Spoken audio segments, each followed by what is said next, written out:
Get this out of the way, get comfortable. Alright. Hi guys, my name is Marc. Nice to meet you. You guys having a good evening? You guys having fun tonight? Yeah? Hey Colin. Shout out to the guy in the Batman sweater right over here. Yeah. Alright, so thank you for all you guys coming out. It's really amazing to see a lot of singers, poets, and dancers right over here. Anyways, thank you all for coming out. So the reason why I write poetry is it's a very specific reason. I think many of y'all can already tell. I'm a very outgoing person. I'm very loud. I speak my mind, and I don't like what? Yeah, I like to talk a lot. If you don't already know, but there's times in my life to where I experience pain, like every other person, and I don't like to deal with it right then and there, and I like to bottle it up. And writing poetry is kind of like my way of regurgitating it and teaching myself a lesson. I was here last quarter and we had spoken word, and I was really struggling with how to be really how to treat girls genuinely. And so I wrote a whole poem about girls. Blah, blah, blah. And so the inspiration that I have from this poem is lately I've been ignoring the simple things that we have. I mean, simple things such as breathing. And so if I could turn on my phone, it's on my phone. Sorry guys. The title of this poem is called Breathe. Alright, so let's get started. Thank you, you got this too. Alright, here we go. It's a process, an involuntary process in which the lung muscles in the body contract. The human body cannot survive without oxygen. So natural and so basic. So often are we reminded of our lungs pumping, our chest heaving, never needing to be reminded that we are alive today because we're still breathing. But lately, it seems I've had to be more aware of this intake in my chest, having to manually manipulate the pattern in my breath. In times of trouble and in times of stress, sometimes the only solution I have left is to breathe. Like when my alarm clock picks the right day to malfunction, when I have an 8 a.m. class, breathe. And after running across Aldrich Park like an idiot, I find today that the teacher decided today was a perfect day to go on vacation. Breathe. Did I mention the teacher was not there? Breathe. Oh, you'll get this. Like the time I wait 2 hours at the Hill for a $50 book, only to find out later that the class the teacher had the wrong book list. Breathe. Then, no, get this. Then trying to return the book and having the cashier reminding me of the return policy that she forgot to tell me when I was there. Breathe. Oh, you like this. Or the time I go to CHA.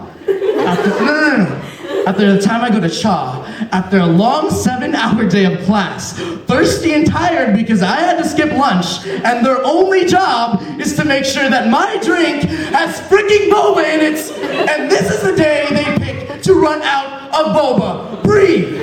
No, I do not want some of your jelly lychee substitute. Breathe. Oh no, you like this. Or the time I choose to be a Lakers fan all my life, and Meta World Peace decides today is the night that he wants to be the point guard and try to dunk the ball when Kobe Bryant is open. Pass the ball to Kobe. Breathe.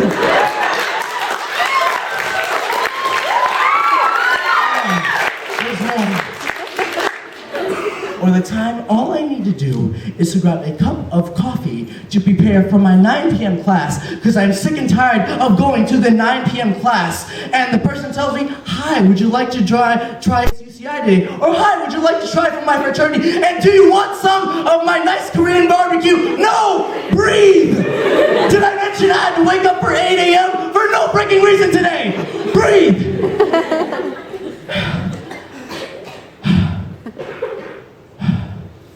Breathe.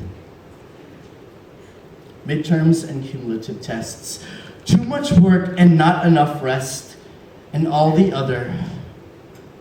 irritating situations that attempt to disturb your peace, throwing all the tantrums you want and getting mad at everyone that you meet. But until the dust settles and the day is done, all you can do is breathe! Until one day, everything falls into perspective. See, over the weekend I received a call from my father. He sounded like he could barely talk, so I asked, what was the matter? He said, son, Grandpa isn't breathing. And as he continued to tell the story, it played like a movie. There he lay hooked up to a machine. It's as if the involuntary process has involuntarily volunteered to stop working. Tubes hooked up to his mouth and a block of bleeping plastic and metal moving chest up and down as if it were a piston. With every short excuse of a breath the machine provided, you heard him wheezing, trying to fight like he was sleeping. And so I thought, trying to fight for every manual breath but forced to keep sleeping. It was clawing at me like the absence of oxygen, ripping at my insides like yearning for fresh air. I felt useless as I realized I could do nothing to help him but take a breath. So precious, so basic, so full of life that despite all of our trials, tribulations, and strife, I start to realize that nothing is more sensual than the feeling of being alive. Struggle, that's just freedom waiting to unfold. And freedom is a breath that just refuses to grow old. And a breath is a soundtrack to the stories of life that need to be told. So, to you I offer this life, and to you I offer this peace. To you I offer the simple song of oxygen being released. Because anything worth happening happens between the inhale and the exhale, between conception and death, and time fills the spaces created by the beats which we tune our breath.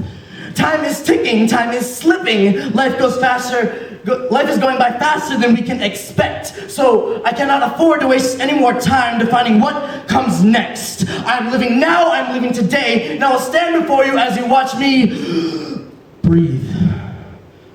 Now I'll respond by holding my breath, stepping up to this mic when to speak. And when my time is done, I will return to my seat, knowing that with every breath, I've lived my life to its very best, and only then will I breathe.